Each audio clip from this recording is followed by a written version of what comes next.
இரவு நேர பிரதான செய்தியின் தலைப்பு செய்திகள். கிராமிய மட்டத்திலான தீர்மானங்கள் கொழும்பில் இருந்து எடுக்கப்பட மாட்டாது, பிரதமர் தெரிவிப்பு.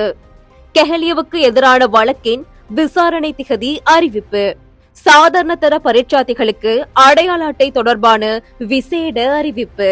ரசாயன வாயுவை சுவாசித்த 13 மாணவிகள் பாணந்துறை வைத்தியசாலையில் அனுமதி. பாகிஸ்தானில் பலத்த நிலநடுக்கம். செய்திகளை வாசிப்பவர் அரவிந்தன் பானுப்பிரியா.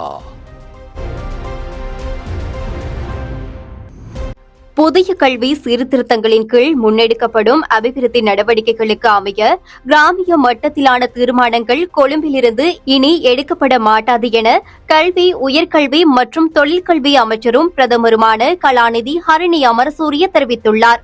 கிராமிய தேவைகளை அடிப்படையாக கொண்ட திட்டங்கள் முறையான கட்டமைப்பு குழுக்களினூடாக மாவட்ட ஒருங்கிணைப்பு குழுக்களுக்கு அனுப்பி வைக்கப்பட வேண்டும் என அவர் குறிப்பிட்டார்.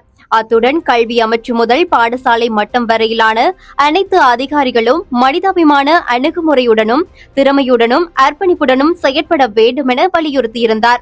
ஹம்பாந்தோட்டை மாவட்ட செயலக கேட்போர் கூடத்தில் நேற்று நடைபெற்ற கல்வி அதிகாரிகளுடனான கலந்துரையாடலின் போதே பிரதமர் மேற்கண்டவாறு தெரிவித்திருந்தார். புதிய கல்வி சீர்திருத்தங்கள் மற்றும் கல்வித்துறையில் நிலவும் பிரச்சினைகள் குறித்தும் இதன்போது விரிவாக ஆராயப்பட்டிருந்தது. முறையற்ற வகையில் சொத்துக்களை ஈட்டிய குற்றச்சாட்டு தொடர்பில் முன்னாள் அமைச்சர் கெஹலிய ரம்புபெல்ல உள்ளிட்ட அவரது குடும்ப உறுப்பினர்களுக்கு எதிராக லஞ்ச ஊழல் விசாரணை ஆணைக்குழுவினால் தாக்கல் செய்யப்பட்டுள்ள வழக்கினை எதிர்வரும் ஏப்ரல் 27 விசாரணைக்கு எடுக்குமாறு கொழும்பு மேல் நீதிமன்றம் உத்தரவிட்டுள்ளது. இந்த வழக்கு கொழும்பு மேல் நீதிமன்ற நீதிபதி மொஹமட் மிகால் முன்னிலையில் இன்று விசாரணைக்கு எடுத்துக் கொள்ளப்பட்ட போதே இந்த உத்தரவு பிறப்பிக்கப்பட்டிருந்தது. இதன்போது லஞ்ச ஊழல் விசாரணை ஆணைக்குழுவின் அதிகாரிகள் மற்றும் பிரதிவாதிகள் சார்பில் முன்னிலையான சட்டத்தரணி காஞ்சன ரத்வத்த ஆகியோர் முன்வைத்த விடயங்களை ஆராய்ந்த நீதிபதி இந்த வழக்கினை ஏப்ரல் 27 விசாரணைக்கு எடுத்துக்கொள்ள தீர்மானித்துள்ளார். எதிர்வரும் 17 ஆரம்பமாக உள்ள கல்வி பொதுத்தராதர சாதாரண தர பரீட்சைக்கு தோற்றவுள்ள இதுவரை தேசிய அடையாள அட்டை தகவல் உறுதிப்படுத்தல் கடிதங்களை பெற்றுக் கொள்ளாத தரப்பினருக்காக ஆட்பதிவு திணைக்களம் விசேட அறிவித்தல் ஒன்றை விடுத்துள்ளது. அதன்படி சம்பந்தப்பட்ட நபர்கள் ஆட்பதிவு திணைக்களத்தின் உத்தியோகபூர்வமான இணையதளமான www.drp.gov.lk க்கு சென்று அந்த தகவல் உறுதிப்படுத்தப்பட்டுள்ள கடிதங்களை தரவிறக்கம் செய்து கொள்வதற்கான வசதி ஏற்படுத்தி கொடுக்கப்பட்டுள்ளதாக அதில் குறிப்பிடப்பட்டுள்ளது.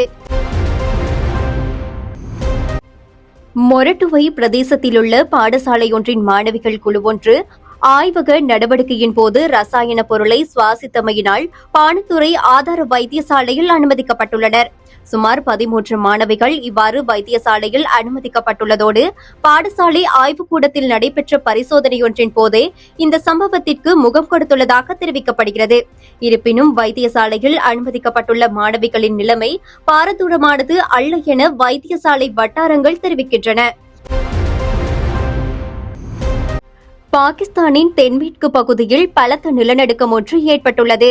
இந்த நிலநடுக்கம் ரிக்டர் அளவுகோலில் 5.5 அலகுகளாக பதிவாகியுள்ளதாக வெளிநாட்டு ஊடகங்கள் செய்தி வெளியிட்டுள்ளன.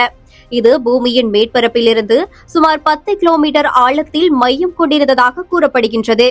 இந்த நிலநடுக்கத்தினால் உயிரிழப்புகளோ அல்லது சொத்து சேதங்களோ ஏற்பட்டதாக இதுவரை எந்த தகவல்களும் வெளியாகவில்லை என அந்த ஊடகங்கள் மேலும் தெரிவித்துள்ளன. உறுதிப்படுத்தப்பட்ட உண்மை செய்திகளை உடனுக்குடன் தெரிந்து கொள்ள ஆயுள் மீடியாவை ஃபாலோ செய்யுங்கள்.